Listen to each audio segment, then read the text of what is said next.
Hello friends, आज की इस वीडियो में हम स्टार्ट करेंगे प्राइम मिनिस्टर यानी कि प्रधानमंत्री के बारे में। इसके साथ साथ मंत्रिपरिषद और मंत्रिमंडल क्या है वो भी देख लेंगे। प्रधानमंत्री के साथ साथ मंत्रिपरिषद मंत्रिमंडल क्या है उसको भी हम डिटेल से जानेंगे। तो इस टॉपिक से जो भी इम्पोर्टेंट पॉइंट बनते हैं और जो भी प्रीवियस ईयर एग्ज़ाम में आया हुआ क्वेश्चन है वो सभी को हम डिस्कस करने वाले हैं। इस वीडियो को अगर आप अच्छे से देख लेंगे तो इस टॉपिक से कोई भी क्वेश्चन छूटने वाला नहीं है। इस टॉपिक को मैं बेसिक के साथ और हर एक पॉइंट को अच्छे से समझाने वाला हूं, तो इस वीडियो में आप आखिरी तक बने रहिएगा। तो चलिए हम देख लेते हैं मंत्रिपरिषद और मंत्रिमंडल क्या है, पहले उसको देखेंगे, उसके बाद हम प्रधानमंत्री के बारे में जानेंगे। तो ये मंत्रिपरिषद जो होता है इसको अंग्रेजी में काउंसिल ऑफ मिनिस्टर कहते हैं और मंत्रिमंडल को कैबिनेट कहते हैं। ठीक है, तो पहला पॉइंट क्या कहता है? पहला पॉइंट कह रहा है मंत्रिपरिषद में साधारणतः 3 स्तर के मंत्री होते हैं। जो मंत्रिपरिषद है वो 3 प्रकार के मंत्री को लेकर गठित है। कितने प्रकार के? 3 प्रकार के। वो कौन कौन से हैं? कैबिनेट मंत्री, राज्य मंत्री और उप मंत्री। अर्थात मंत्रिपरिषद में सब प्रकार के मंत्री आते हैं। ठीक है, मंत्रिपरिषद में सभी प्रकार के मंत्री आते हैं। ठीक है, और उसका जो अध्यक्षता कौन करता है? उसका अध्यक्षता करते हैं प्रधानमंत्री, प्राइम मिनिस्टर उसका अध्यक्षता करते हैं। तो ये पॉइंट क्या कहता है? अनुच्छेद 75 के तहत राष्ट्रपति सर्वप्रथम मंत्रिपरिषद में से प्रधानमंत्री की नियुक्ति करते हैं। यानी कि ये जो मंत्रिपरिषद में से प्रधानमंत्री की नियुक्ति करते हैं कौन? राष्ट्रपति। राष्ट्रपति प्रधानमंत्री की नियुक्ति करते हैं। ठीक है, नेक्स्ट पॉइंट क्या कहता है? मंत्रिपरिषद का कोई सामूहिक कार्य नहीं होता और ना ही ये एक साथ बैठक में भाग लेते हैं। यानी कि उनका कोई भी सामूहिक कार्य नहीं होता। ठीक है, सामूहिक रूप से कोई भी कार्य नहीं होता और ना ही ये बैठक में एक ही साथ भाग लेते हैं। उनके द्वारा कोई भी राजनीतिक निर्णय नहीं लिया जा सकता। ठीक है, तो नेक्स्ट क्या कहता है? मंत्रिपरिषद लोकसभा के लिए उत्तरदायी होते हैं। यानी कि जो भी आपने कार्यकलाप के लिए वो लोकसभा के प्रति उत्तरदायी होते हैं मंत्रिपरिषद। ये चीज़ आप याद रखिए। ठीक है, नेक्स्ट चलते हैं। नेक्स्ट साइड क्या कहता है? इसमें हम देखेंगे मंत्रिमंडल के बारे में यानी कि कैबिनेट के बारे में। मंत्रिमंडल जो है वो मंत्रिपरिषद का ही एक भाग होता है। क्या होता है? मंत्रिमंडल मंत्रिपरिषद का ही एक भाग होता है। ये चीज़ आप ध्यान रखिएगा। जो मंत्रिमंडल है वो कैबिनेट मंत्री और प्रधानमंत्री को लेकर गठित है। कौन कौन? कैबिनेट मंत्री और प्रधानमंत्री को लेकर गठित है। और उसका भी अध्यक्षता कौन करते हैं? प्रधानमंत्री करते हैं उसका अध्यक्षता। ठीक है, तो इसके जो पहला पॉइंट ये कहता है मंत्रिमंडल का गठन करने वाला केंद्रीय मंत्री होता है। यानी कि मंत्रिमंडल का जो भी गठन करने वाला होता है वो केंद्रीय मंत्री यानी कि कैबिनेट मंत्री होता है। ठीक है, नेक्स्ट पॉइंट, मंत्रिमंडल में केवल कैबिनेट मंत्री ही शामिल होते हैं जबकि मंत्रिपरिषद में सभी प्रकार के मंत्री शामिल होते हैं। तो उसमें एक शर्त है कि मंत्रिमंडल में केवल कैबिनेट मंत्री ही शामिल होते हैं। यानी कि कैबिनेट मंत्री ही मंत्रिमंडल में शामिल होंगे, परंतु जो राज्य मंत्री है उनको अगर बुलाया जाए तो वो शामिल हो सकते हैं। अगर राज्य मंत्री को अगर बुलाया जाए तो वो बैठक में शामिल हो सकते हैं। ठीक है, नेक्स्ट पॉइंट कहता है मंत्रिमंडल सरकारी कार्य हेतु हफ्ते में एक बार सामूहिक बैठक करती है और सरकारी कार्य के संबंध में निर्णय लेती है। यानी कि जो भी सरकारी कार्य का निर्णय है वो मंत्रिमंडल द्वारा ही ली जाती है। ठीक है, ना कि मंत्रिपरिषद द्वारा। ये चीज़ आप याद रखिए। तो नेक्स्ट पॉइंट क्या कहता है? राष्ट्रपति के परामर्श का कार्य मंत्रिमंडल द्वारा संपादित होता है। यानी कि राष्ट्रपति को जो परामर्श दी जाती है वो मंत्रिमंडल द्वारा ही दी जाती है। ठीक है, प्रधानमंत्री के थ्रू मंत्रिमंडल द्वारा ही दी जाती है। ये चीज़ आप याद रखिए। तो नेक्स्ट पॉइंट क्या कहता है? नेक्स्ट हम देख लेते हैं कैबिनेट मंत्री, राज्य मंत्री और उप मंत्री। तो पहला पॉइंट क्या कहता है देखते हैं। कैबिनेट मंत्री केंद्र सरकार के महत्वपूर्ण मंत्रालय, वित्त मंत्रालय, गृह मंत्रालय, रक्षा मंत्रालय, कृषि मंत्रालय, शिक्षा मंत्रालयों को संभालने के लिए केंद्रीय मंत्री होते हैं। और ये जो केंद्रीय मंत्री होते हैं प्रधानमंत्री की सलाह पर ही राष्ट्रपति उनको नियुक्त करते हैं। ठीक है, वो मंत्रिमंडल की प्रत्येक बैठक में भाग लेते हैं। ये चीज़ आप ध्यान रखिए। नेक्स्ट आता है राज्य मंत्री। राज्य मंत्री किसे कहते हैं उसको देखते हैं। ये कैबिनेट मंत्री को सहायता देने का काम करते हैं। यानी कि जो कैबिनेट मंत्री होते हैं उनको राज्य मंत्री सहायता देते हैं, ठीक है। वे सामान्य रूप से कैबिनेट बैठक में भाग नहीं लेते हैं, हालांकि उन्हें इसमें भाग लेने के लिए आमंत्रित किया जा सकता है। अगर उन्हें आमंत्रित किया जाएगा, राज्य मंत्री को अगर आमंत्रित किया जाएगा, तब जाकर वो कैबिनेट बैठक में भाग ले सकते हैं, नहीं तो नहीं लेंगे, ठीक है। नेक्स्ट आता है उपमंत्री। तो उपमंत्री का क्या कर्तव्य होता है? केंद्रीय मंत्री और राज्य मंत्री दोनों को राजनीतिक संसदीय सहायता प्रदान करते हैं। वे कभी भी मंत्रिमंडल की बैठक में शामिल नहीं होते। ये जो उपमंत्री होते हैं, इन दोनों मंत्री जो कि कैबिनेट मंत्री और राज्य मंत्री को सहायता देते हैं और वे कभी भी मंत्रिमंडल की बैठक में शामिल नहीं होते, तो ठीक है। तो इसके अलावा और एक मंत्री भी होता है जिससे कहा जाता है उपमंत्री, तो इसे भी हम देख लेते हैं। कभी कभी मंत्रिपरिषद में उपमंत्री को भी शामिल किया जाता रहा है, तो उपमंत्री को भी कभी कभी शामिल किया जाता है, तो उसके आवश्यकता से दृष्टि से। तो हम उसमें एक इम्पोर्टेंट पॉइंट देखते हैं जो कि एग्ज़ाम में बहुत बार पूछा गया है। ये भारत के प्रथम उप प्रधानमंत्री सरदार वल्लभ भाई पटेल थे, यानी कि भारत के प्रथम उप प्रधानमंत्री जो नियुक्त किए गए थे वो सरदार वल्लभ भाई पटेल ही थे, ठीक है। नेक्स्ट चलते हैं। जो भी कैबिनेट मंत्री के इम्पोर्टेंट पॉइंट बनते हैं एग्ज़ाम में, वो हम देखते हैं। स्वतंत्र भारत के पहले वित्त मंत्री कौन थे? Doctor John Mathai. Doctor John Mathai थे स्वतंत्र भारत के पहले वित्त मंत्री, ठीक है। और वो भारत के पहले रेल मंत्री भी रह चुके हैं, ठीक है। वो भारत के पहले रेल मंत्री भी रह चुके हैं। नेक्स्ट पॉइंट, स्वतंत्र भारत के पहले कानूनी मंत्री, यानी कि कानूनी मंत्री कौन है? Doctor BR Ambedkar, doctor Bhimrao Ambedkar, जिन्हें भारतीय संविधान के जनक के रूप में माना जाता है, ठीक है। वो पहले कानून मंत्री थे। नेक्स्ट पॉइंट क्या कहता है? स्वतंत्र भारत के प्रथम गृह मंत्री, यानी कि प्रथम गृह मंत्री कौन थे? स्वतंत्र भारत के सरदार वल्लभ भाई पटेल थे। कौन थे? सरदार वल्लभ भाई पटेल। नेक्स्ट, स्वतंत्र भारत के पहले प्रतिरक्षा मंत्री, यानी कि रक्षा मंत्री कौन थे? वो भी सरदार वल्लभ भाई पटेल थे, ठीक है। सरदार वल्लभ भाई पटेल, जिनको लौह पुरुष के नाम से जाना जाता है। स्वतंत्र भारत के केंद्रीय शिक्षा मंत्री मौलाना अबुल कलाम आज़ाद थे, मौलाना अबुल कलाम आज़ाद थे, तो ठीक है। ये सभी पॉइंट बहुत ही इम्पोर्टेंट है, ये हर एक एग्जाम में आया हुआ क्वेश्चन है, तो इसको आप ध्यान रखिएगा। तो नेक्स्ट चलते हैं। अब हमारा टॉपिक स्टार्ट होगा भारत का प्रधानमंत्री। तो उसको स्टार्ट करने से पहले उसका बैकग्राउंड के बारे में थोड़ा सा जान लेते हैं, जिससे आपको प्रधानमंत्री के बारे में समझने में दिक्कत नहीं होगी। तो पहला पॉइंट क्या कहता है? भारत में राष्ट्रपति केवल नाम मात्र के नियुक्त होते हैं, वास्तव में प्रधानमंत्री ही अपने मंत्रिपरिषद के साथ मिलकर सरकार चलाते हैं। यानी कि जो राष्ट्रपति होते हैं वो केवल नाम के प्रधान होते हैं, नाम के मुखिया होते हैं, लेकिन वास्तव में जो सरकार चलाते हैं वो कौन चलाता है? वो मंत्रिपरिषद के साथ प्रधानमंत्री वास्तव में देश को जो संवैधानिक, राजनीतिक और जो सामाजिक रूप से जिसको चलाया जाता है वो चलाते हैं प्रधानमंत्री के साथ मंत्रिपरिषद। ये चीज़ को आप याद रखिए। नेक्स्ट आता है, संसदीय शासन प्रणाली में वास्तविक कार्यपालिका शक्ति प्रधानमंत्री के पास होता है। यानी कि जो वास्तविक कार्यपालिका शक्ति, जो एजुकेटिव पावर होता है, वास्तविक एजुकेटिव पावर, वो होता है प्रधानमंत्री के पास। किसके पास होता है? प्रधानमंत्री के पास होता है।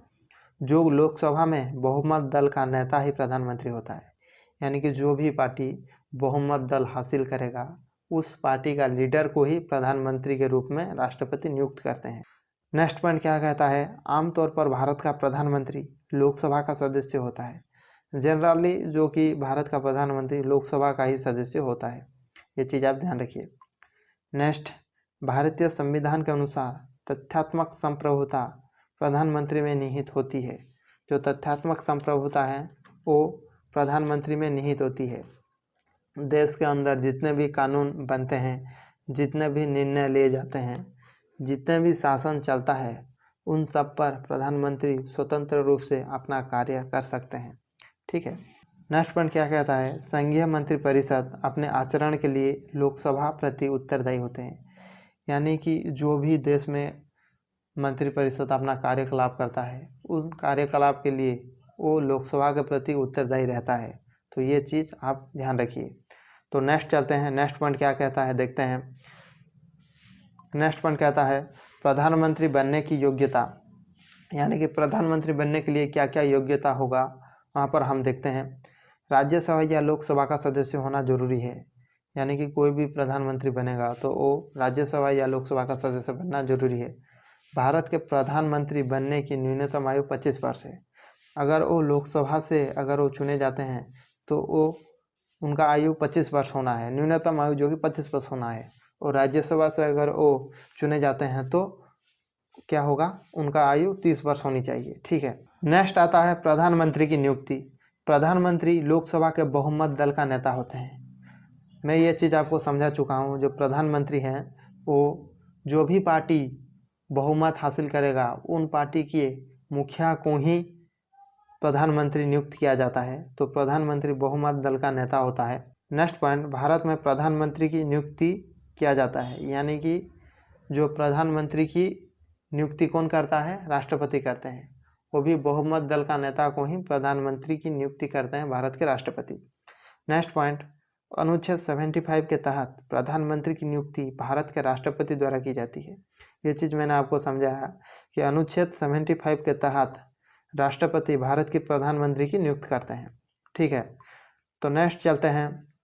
नेक्स्ट आता है प्रधानमंत्री का कार्यकाल, यानी कि उनका कार्यकाल कितने समय तक है वो सबको हम देखते हैं।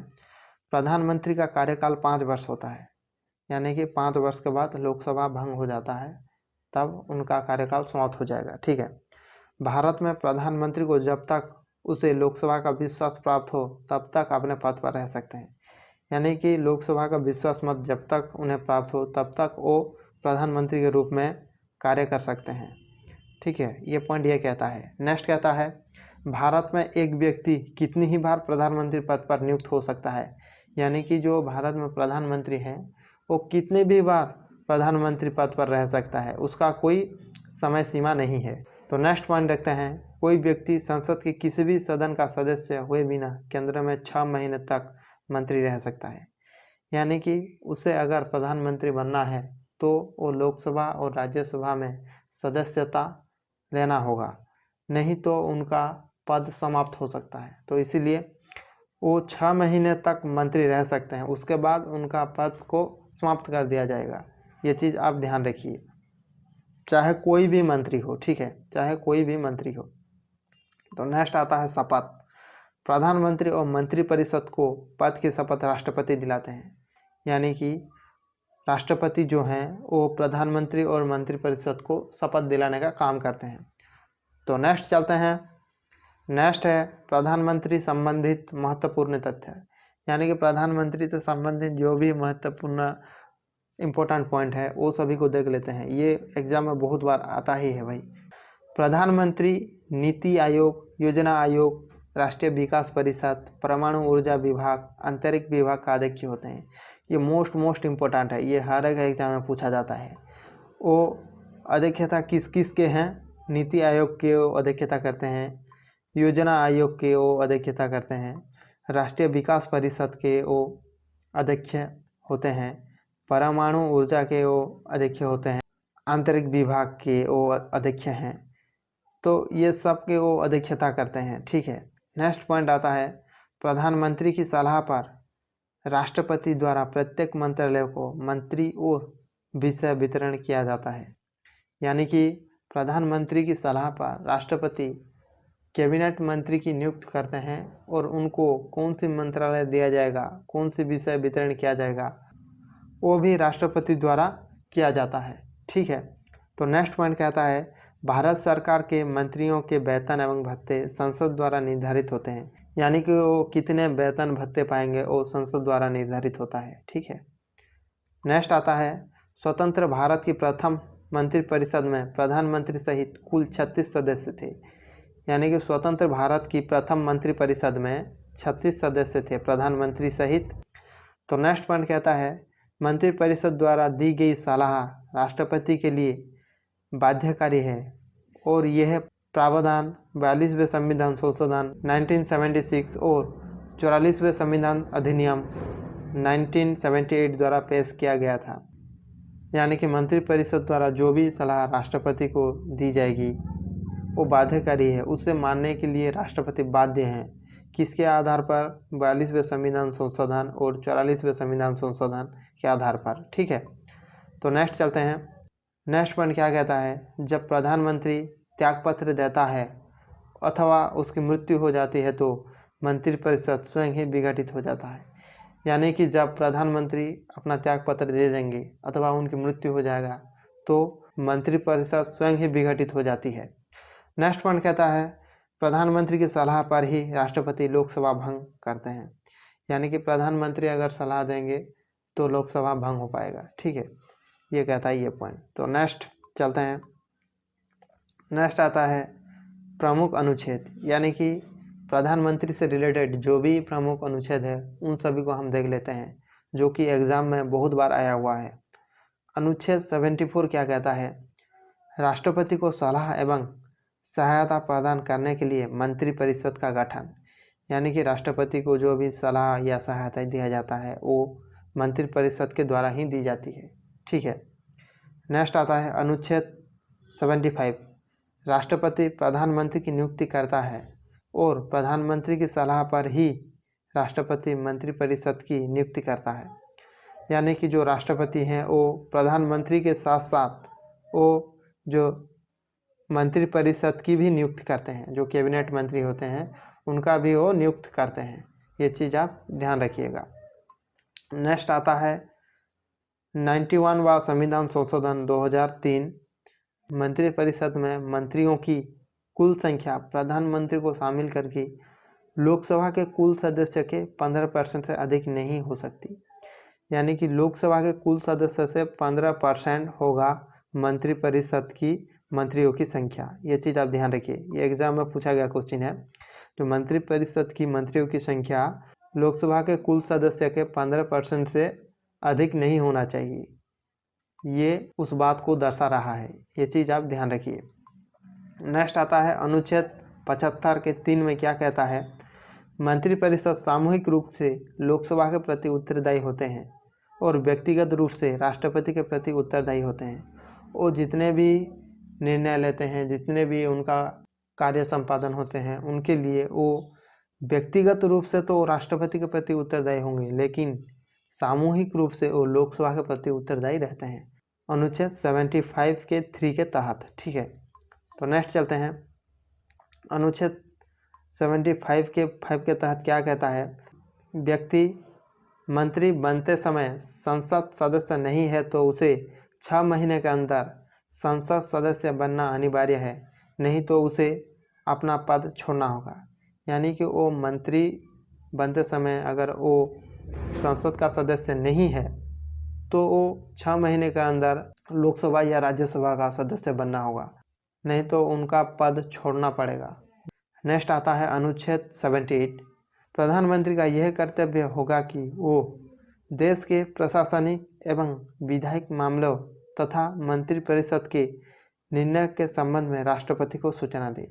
यानी कि जो प्रधानमंत्री होते हैं देश के शासन के बारे में, देश के कानून के बारे में और जो भी देश में चल रहा है गतिविधियों के बारे में बीच बीच में वो राष्ट्रपति को उसकी जानकारी देते हैं। तो ये चीज़ अनुच्छेद 75 इसको बताता है। तो नेक्स्ट चलते हैं। नेक्स्ट क्या कहता है? भारत के प्रमुख प्रधानमंत्री, यानी कि जो भारत के जो प्रमुख प्रधानमंत्री हैं उनका जो इम्पोर्टेंट पॉइंट है वो देख लेते हैं, क्योंकि इससे एग्ज़ाम में बहुत बार क्वेश्चन आया हुआ है तो इसको हम मिस नहीं कर सकते। तो भारत के जो प्रथम प्रधानमंत्री थे वो कौन थे? जवाहरलाल नेहरू, जिनका जन्म 14 नवंबर को हुआ है। तो 14 नवंबर को हम कौन सा दिवस मनाते हैं? राष्ट्रीय बाल दिवस। ठीक है, राष्ट्रीय बाल दिवस। नेक्स्ट पॉइंट, भारत के पहले प्रधानमंत्री हैं वो जवाहरलाल नेहरू, जो कि स्वतंत्र भारत के पहले प्रधानमंत्री हैं। नेक्स्ट पॉइंट, नेशनल हेराल्ड अखबार का लॉन्च। तो उन्होंने नेशनल हेराल्ड अखबार का लॉन्च किया था, ये चीज़ आप ध्यान रखिए। नेक्स्ट पॉइंट कहते हैं पुस्तक द डिस्कवरी ऑफ इंडिया। बहुत बार एग्जाम में आया हुआ क्वेश्चन है, द डिस्कवरी ऑफ इंडिया किसने लिखा था? तो द डिस्कवरी ऑफ इंडिया लिखे थे जवाहरलाल नेहरू ने। नेक्स्ट पॉइंट, प्रधानमंत्रियों में से सबसे बड़ा कार्यकाल, यानी कि जितने भी प्रधानमंत्री बने हैं उनमें से सबसे लंबे समय तक अपने पद पर बने रहे हैं वो हैं प्रधानमंत्री जवाहरलाल नेहरू। वो जो योजना आयोग है, जो पंचवार्षिक योजना की वो नींव रखी थी प्रधानमंत्री जवाहरलाल नेहरू ने।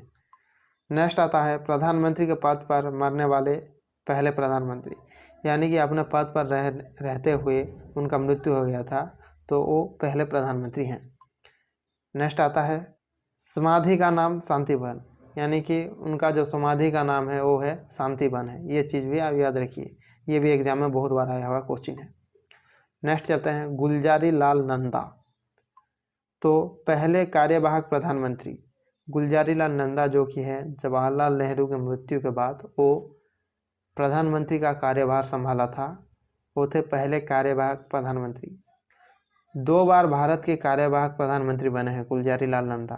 पहली बार तो जवाहरलाल नेहरू की मृत्यु के बाद और दूसरी बार लाल बहादुर शास्त्री की मृत्यु के बाद वो कार्यवाहक प्रधानमंत्री बने हैं 2 बार। ये चीज़ आप ध्यान रखिए, एग्जाम में पूछा गया क्वेश्चन है। प्रधानमंत्री पद पर सबसे कम अवधि तक रहने वाले प्रधानमंत्री, यानी कि सबसे कम अवधि तक रहने वाले प्रधानमंत्री हैं गुलजारी लाल नंदा। नेक्स्ट आता है लाल बहादुर शास्त्री। जय जवान जय किसान का नारा दिया था। ये पूछा जाता है जय जवान जय किसान का नारा किसने दिया था, तो जय जवान जय किसान का नारा दिया था लाल बहादुर शास्त्री ने। ठीक है। 1966 में भारत रत्न, तो उन्हें 1966 में भारत रत्न दिया गया था जो कि पहला मरणोपरांत है। ये चीज़ भी एग्जाम में पूछा गया क्वेश्चन है, पहला मरणोपरांत जो कि भारत रत्न किसको दिया गया था, ये एग्जाम में पूछा गया क्वेश्चन है। नेक्स्ट आता है भारत और पाकिस्तान के बीच ताशकंद समझौता उनके समय में हुआ था, ताशकंद समझौता, ये भी आप याद रखिए। ठीक है।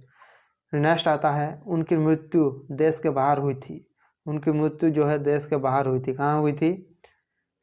ताशकंद सोवियत संघ रूस में, ताशकंद सोवियत संघ रूस में उनकी मृत्यु हुई थी। ये चीज़ आप ध्यान रखिए।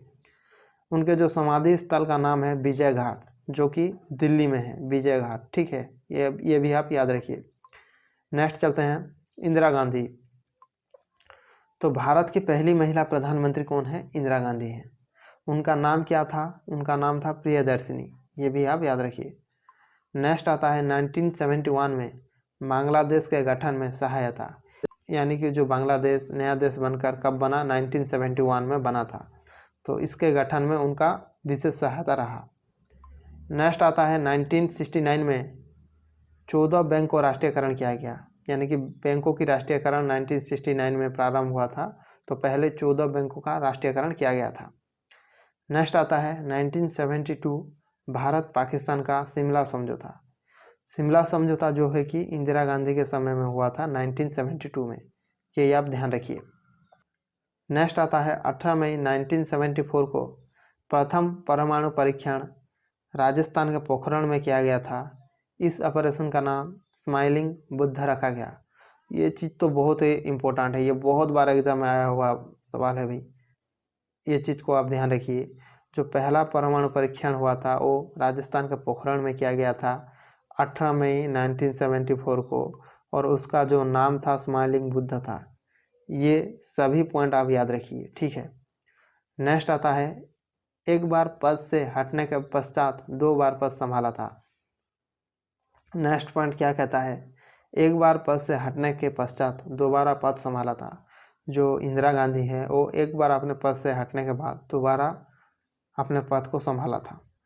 तो नेक्स्ट पॉइंट क्या आता है 1984 में स्वर्ण मंदिर में ऑपरेशन ब्लू स्टार चलाया गया, यानी कि कुछ आतंकवादी गतिविधियों को रोकने के लिए वो 1984 में स्वर्ण मंदिर में ऑपरेशन ब्लू स्टार चलाया गया था। ठीक है। नेक्स्ट आता है 1984 को इंदिरा गांधी की हत्या। 1984 में इंदिरा गांधी की हत्या कर दी गई थी।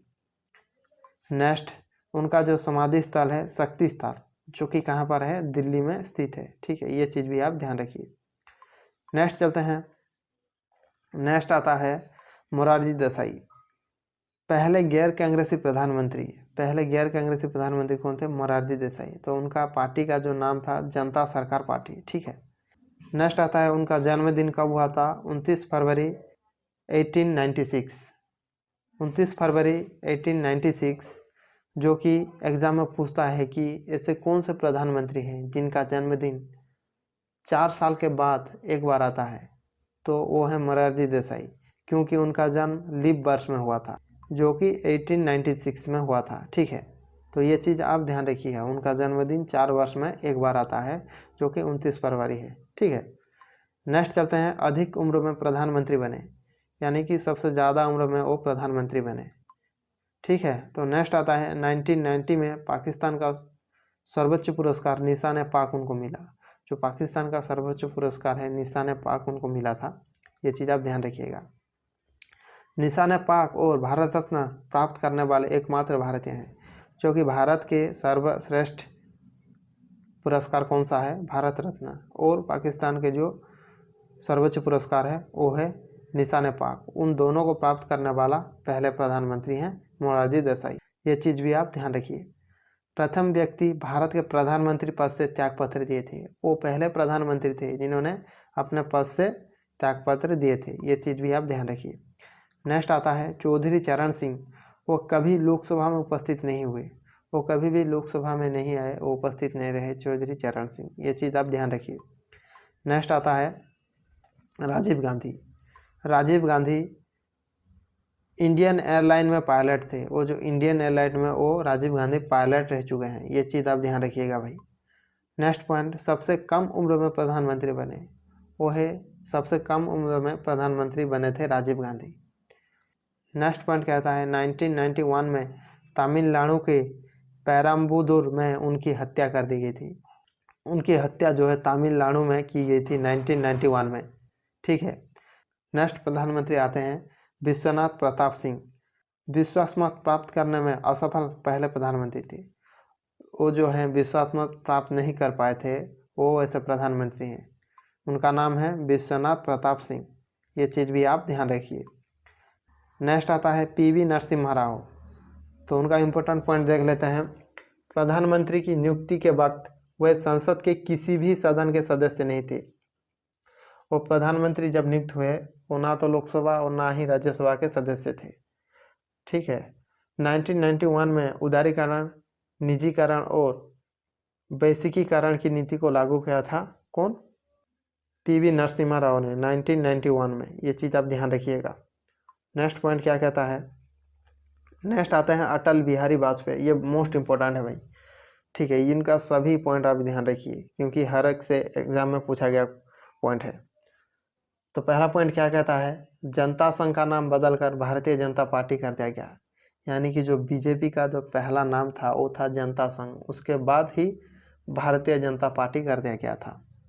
नेक्स्ट पॉइंट, एक कार्यकाल में, यानी कि एक कार्यकाल में सबसे कम समय तक प्रधानमंत्री के पद पर रहने वाले हैं, तो उनकी जो एक कार्यकाल में है वो सबसे कम समय तक प्रधानमंत्री पद पर रहने वाले हैं, ये चीज़ आप ध्यान रखिए, एक कार्यकाल में। ठीक है,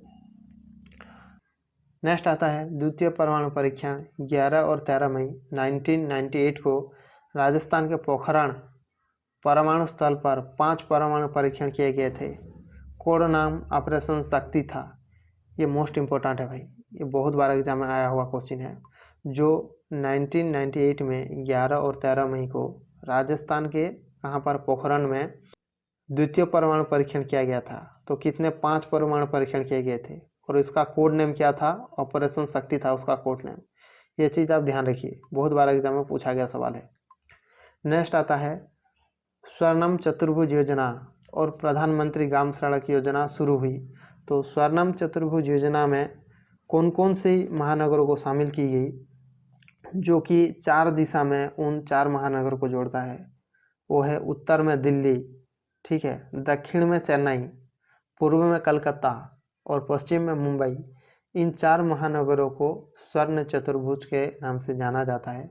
तो ये 4 महानगरों आपस में 4 दिग में जुड़े हुए हैं, तो ये चीज़ आप ध्यान रखिएगा। नेक्स्ट आता है 2001 में संसद पर हमला, 2013 में आतंकी अफजल गुरु को फांसी दी गई। तो जो संसद में हमला हुआ था तो उसके लिए अफजल गुरु को फांसी दी गई थी 2013 में, ये चीज़ आप ध्यान रखिए। नेक्स्ट आता है गोधरा कांड 2002 में गुजरात में हुआ था। तो उसमें क्या हुआ था हम देख लेते हैं। गुजरात के गोधरा के स्टेशन पर साबरमती एक्सप्रेस ट्रेन के एक कोच में आग लगा दी गई थी। इसमें बहुत से लोग जलकर मारे गए थे। तो गोधरा कांड में जो साबरमती एक्सप्रेस को आग लगा दी गई थी एक कोच में, तो उसमें बहुत से लोग जलकर मारे गए थे। ये चीज़ आप ध्यान रखिए। 2001 में सर्व शिक्षा अभियान के शुरू किया गया था, किसके द्वारा? अटल बिहारी वाजपेयी के द्वारा। ये चीज़ भी आप ध्यान रखिए, एग्जाम में बहुत बार पूछा गया है कि सर्व शिक्षा अभियान का शुरुआत किसने की थी? तो वो की थी अटल बिहारी वाजपेयी ने। ठीक है, नेक्स्ट चलते हैं। एच.डी. देवगौड़ा प्रधानमंत्री की नियुक्ति के वक्त वे संसद के किसी सदन में सदस्य नहीं थी। उनका जब प्रधानमंत्री के रूप में नियुक्ति हुआ तो वो संसद के किसी भी सदन के सदस्य नहीं थे। नेक्स्ट आता है प्रधानमंत्री का पद ग्रहण करने के समय विधानसभा का सदस्य थे। ठीक है, वो जो है कि प्रधानमंत्री के पद ग्रहण करने वक्त वो जो राज्य का होता है विधानसभा का वो सदस्य थे। तो लोकसभा या राज्यसभा का सदस्य नहीं थे, लेकिन वो विधानसभा का सदस्य थे। ये चीज़ आप ध्यान रखिए। नेक्स्ट आता है doctor Manmohan Singh. Most important है, डॉक्टर मनमोहन सिंह के बारे में पूछा जाता है भाई। वो पाकिस्तान के पंजाब क्षेत्र के गेह में जन्म हुआ था।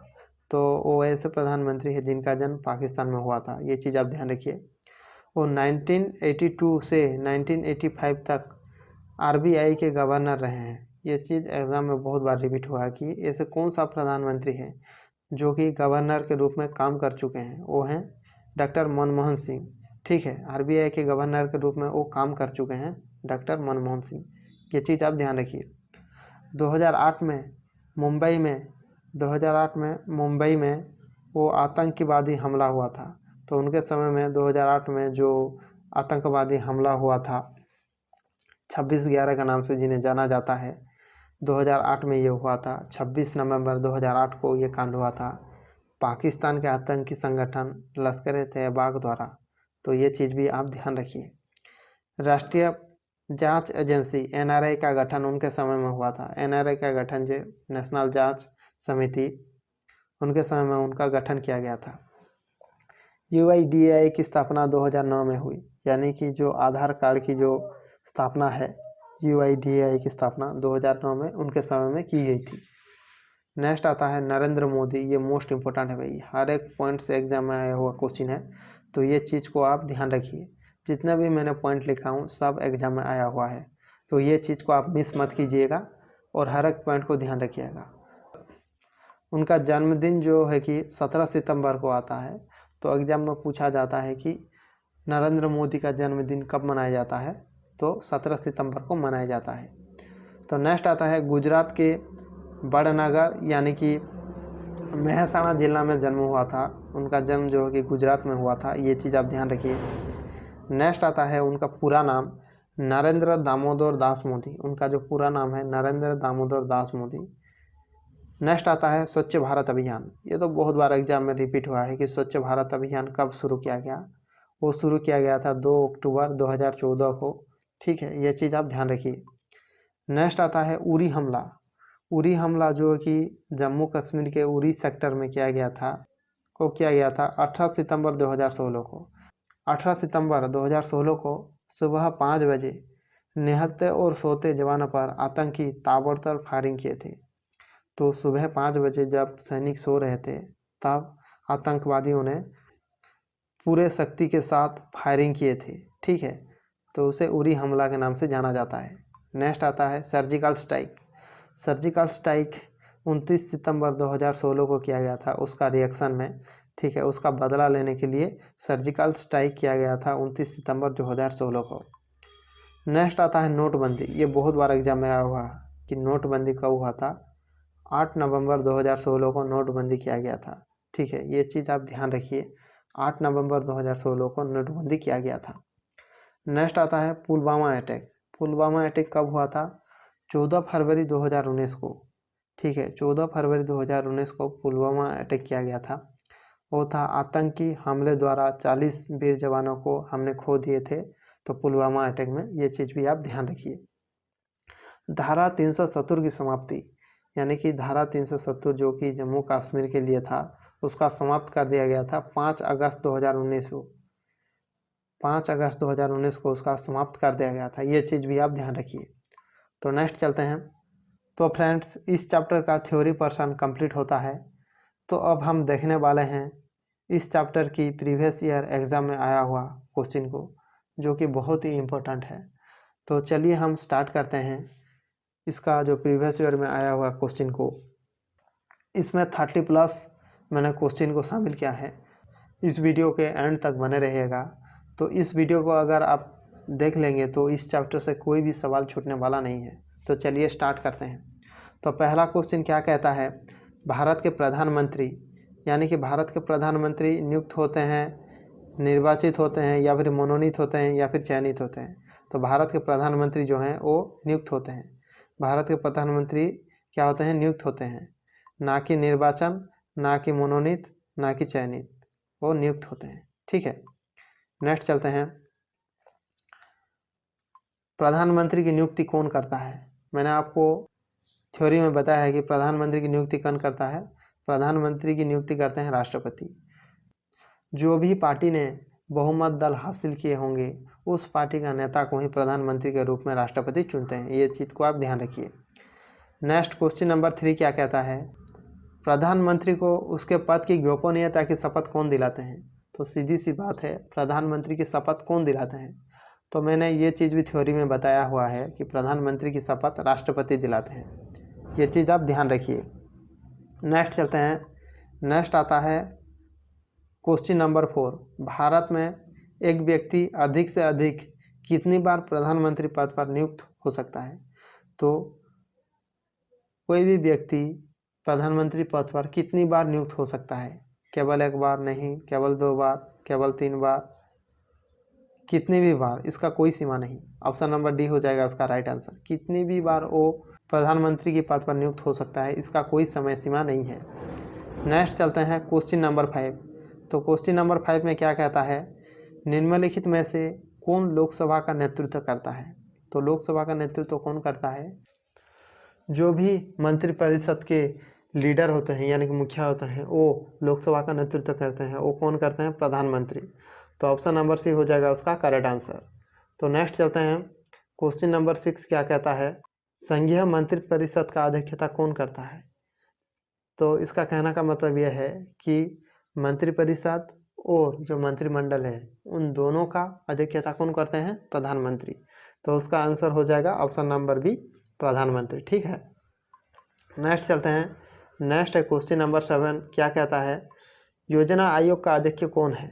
मैंने आपको बताया था थ्योरी में कि योजना आयोग हो या फिर नीति आयोग हो या फिर अंतरिक्ष विभाग हो और परमाणु विभाग हो, उन सभी का अध्यक्ष कौन होते हैं? प्रधानमंत्री ही होते हैं। ठीक है, ऑप्शन नंबर सी हो जाएगा उसका करेक्ट आंसर। नेक्स्ट चलते हैं क्वेश्चन नंबर 8। इसमें क्या कहता है, आमतौर पर भारत के प्रधानमंत्री होते हैं, संसद का सदस्य नहीं होते। ये गलत है, लोकसभा का सदस्य होते हैं। ठीक है, ऑप्शन नंबर बी हो जाएगा उसका राइट आंसर। नेक्स्ट चलते हैं। नेक्स्ट आता है, प्रधानमंत्री की नियुक्ति राष्ट्रपति करता है, वो किस अनुच्छेद में वर्णित है? तो वो वर्णित है अनुच्छेद 75 में वर्णित है।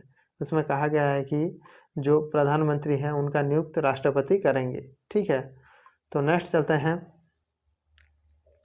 क्वेश्चन नंबर 10 में क्या कहता है, भारत के प्रधानमंत्री पद के लिए उम्मीदवार की कम से कम कितनी उम्र होनी चाहिए, यानी कि न्यूनतम आयु कितनी होनी चाहिए? लोकसभा से अगर वो बनते हैं तो 25 वर्ष होगा, अगर राज्यसभा से वो प्रधानमंत्री बनते हैं तो उनका आयु 30 वर्ष होगा। तो देखा जाए तो न्यूनतम आयु पूछा है तो 25 वर्ष होगा। ठीक है, नेक्स्ट चलते हैं। क्वेश्चन नंबर 11 क्या कहता है, भारत के प्रधानमंत्री राष्ट्रपति द्वारा चुने जाते हैं? जी नहीं, राष्ट्रपति द्वारा नियुक्त किए जाते हैं। राज्य के मुख्यमंत्री द्वारा चुने जाते हैं? ये भी नहीं। लोकसभा में बहुमत दल का नेता होते हैं? जी ये राइट है, ऑप्शन नंबर सी हो जाएगा उसका करेक्ट आंसर। नेक्स्ट चलते हैं। क्वेश्चन नंबर 12, किस प्रधानमंत्री ने एक बार पद से हटने के पश्चात दोबारा पद संभाला था? तो किसने एक बार अपने पद से हटने के बाद दोबारा पद संभाला था? वो थे Indira Gandhi. Option number C हो जाएगा उसका करेक्ट आंसर, इंदिरा गांधी थे। ठीक है, नेक्स्ट चलते हैं। नेक्स्ट क्या है, नियुक्ति के समय निम्न में से कौन प्रधानमंत्री संसद के किसी भी सदन का सदस्य नहीं था। प्रधानमंत्री की नियुक्ति के समय ना ही वो लोकसभा ना ही राज्यसभा के सदस्य थे। पीवी नरसिंह राव जो कि प्रधानमंत्री की नियुक्ति के समय वो संसद का सदस्य नहीं थे। ठीक है, और एक प्रधानमंत्री हैं जिनका नाम है एचडी देवगौड़ा, वो भी संसद का सदस्य नहीं थे, वो राज्य विधानसभा का सदस्य थे। ठीक है, ये चीज़ भी आप ध्यान रखिए। नेक्स्ट चलते हैं क्वेश्चन नंबर 14। क्वेश्चन नंबर 14 क्या कहता है, प्रधानमंत्री का शपथ ग्रहण करने के समय राज्यसभा का सदस्य था, तो वो कौन थे। वो थे श्रीमती इंदिरा गांधी, जो कि राज्यसभा से उनको प्रधानमंत्री के रूप में नियुक्त किया गया था, श्रीमती इंदिरा गांधी को। ये चीज़ आप ध्यान रखिए। नेक्स्ट आता है, जवाहरलाल नेहरू के निधन के पश्चात किसने प्रधानमंत्री पद ग्रहण किया था। यानी कि जो जवाहरलाल नेहरू की मृत्यु के बाद वो पद को संभाला था गुलजारी लाल नंदा। गुलजारी लाल नंदा जो है वो कार्यवाहक प्रधानमंत्री थे, जो कि जवाहरलाल नेहरू के बाद वो अपना पद वो प्रधानमंत्री का पद संभाले थे। उसके बाद जब लाल बहादुर शास्त्री का मृत्यु हुआ था, उसके बाद भी वो प्रधानमंत्री का पद संभाले थे, यानी कि कार्यवाहक प्रधानमंत्री के रूप में वो कार्य किए थे। तो नेक्स्ट चलते हैं। नेक्स्ट आता है क्वेश्चन नंबर 16। क्वेश्चन नंबर 16 क्या आता है, संसदीय शासन प्रणाली में वास्तविक कार्यपालक शक्ति किसके पास है। यानी कि सरकार चलाने की जो शक्ति है, कार्यपालिका शक्ति है, वो वास्तव में किसके पास है, और वास्तव में है प्रधानमंत्री के पास। लेकिन जो राष्ट्रपति होते हैं वो नाम मात्र के मुख्य होते हैं, लेकिन वास्तव में जो कार्यपालिक शक्ति निहित है वो है प्रधानमंत्री के पास। ठीक है, नेक्स्ट चलते हैं क्वेश्चन नंबर 17। क्वेश्चन नंबर 17 क्या कहता है, भारतीय संविधान के अनुसार तथ्यात्मक संप्रभुता निवास करती है। यानी कि तथ्यात्मक संप्रभुता किसमें निहित होती है, वो होती है प्रधानमंत्री में। ऑप्शन नंबर सी हो जाएगा उसका करेक्ट आंसर। तो नेक्स्ट चलते हैं। क्वेश्चन नंबर 18 क्या कहता है, यदि भारत का प्रधानमंत्री राज्यसभा का सदस्य है तो अविश्वास प्रस्ताव की स्थिति में वो अपने पक्ष में मत नहीं दे सकेगा। ऑप्शन नंबर ए हो जाएगा उसका करेक्ट आंसर। अगर उनके विरुद्ध अगर अविश्वास प्रस्ताव निकाला जाता है तो वो अपने पक्ष में मत दे नहीं सकते। ऑप्शन नंबर ए हो जाएगा उसका करेक्ट आंसर। ठीक है, नेक्स्ट चलते हैं। क्वेश्चन नंबर 19 क्या कहता है, निम्नलिखित में से कौन अनुच्छेद 78 के तहत मंत्रिपरिषद के सभी निर्णयों के बारे में राष्ट्रपति को सूचित करेगा। यानी कि कौन जो है कि मंत्रिपरिषद के जो भी निर्णय लिए गए हैं वो सब राष्ट्रपति को सूचित करेंगे, वो करेंगे प्रधानमंत्री। ठीक है, प्रधानमंत्री अपने जानकारी देंगे अपने कार्यकलाप का, वो जानकारी बीच बीच में देते रहते हैं राष्ट्रपति को। तो अनुच्छेद 78 के तहत ये कहा गया है। ठीक है, तो नेक्स्ट चलते हैं। नेक्स्ट है क्वेश्चन नंबर 20, प्रधानमंत्री सहित मंत्रियों की कुल संख्या अधिक नहीं होगी तो किससे अधिक नहीं होगी। वो नहीं होगी लोकसभा के 15% से अधिक नहीं होगी। जो कि मंत्रिपरिषद की संख्या वो लोकसभा के 15% से अधिक नहीं होगी। ठीक है, ये चीज़ आप ध्यान रखिए। ऑप्शन नंबर डी हो जाएगा उसका करेक्ट आंसर। नेक्स्ट चलते हैं क्वेश्चन नंबर 21। क्वेश्चन नंबर 21 क्या कहता है, निम्नलिखित में से कौन जवाहरलाल नेहरू और लाल बहादुर शास्त्री की मृत्यु पर 2 बार भारत के कार्यवाहक प्रधानमंत्री बने थे। ये चीज़ मैंने आपको बताया है कि 2 बार कार्यवाहक प्रधानमंत्री के रूप में कार्य कर चुके हैं गुलजारी लाल नंदा, जो कि जवाहरलाल नेहरू की मृत्यु के बाद और लाल बहादुर शास्त्री की मृत्यु के बाद। ये चीज़ आप ध्यान रखिए। Question number 22। क्वेश्चन नंबर 22 कहता है, निम्नलिखित में से कौन भारत के प्रधानमंत्री का आधिकारिक निवास है। कौन है, वो है option number D number 7 race course roads. Number 7 red course roads जो कि प्रधानमंत्री का आधिकारिक निवास है। नेक्स्ट चलते हैं क्वेश्चन नंबर 23। क्वेश्चन नंबर 23 क्या कहता है? मरणोपरांत भारत रत्न से सम्मानित होने वाले पहले भारतीय प्रधानमंत्री कौन थे? ये चीज़ को मैंने थ्योरी में बताया है कि मरणोपरांत भारत रत्न से पहले किसे नवाजा गया था। वो थे Lal Bahadur Shastri. Option number A हो जाएगा उसका करेक्ट आंसर। लाल बहादुर शास्त्री को मरणोपरांत पहले भारत रत्न दिया गया था। ठीक है, नेक्स्ट चलते हैं क्वेश्चन नंबर 24।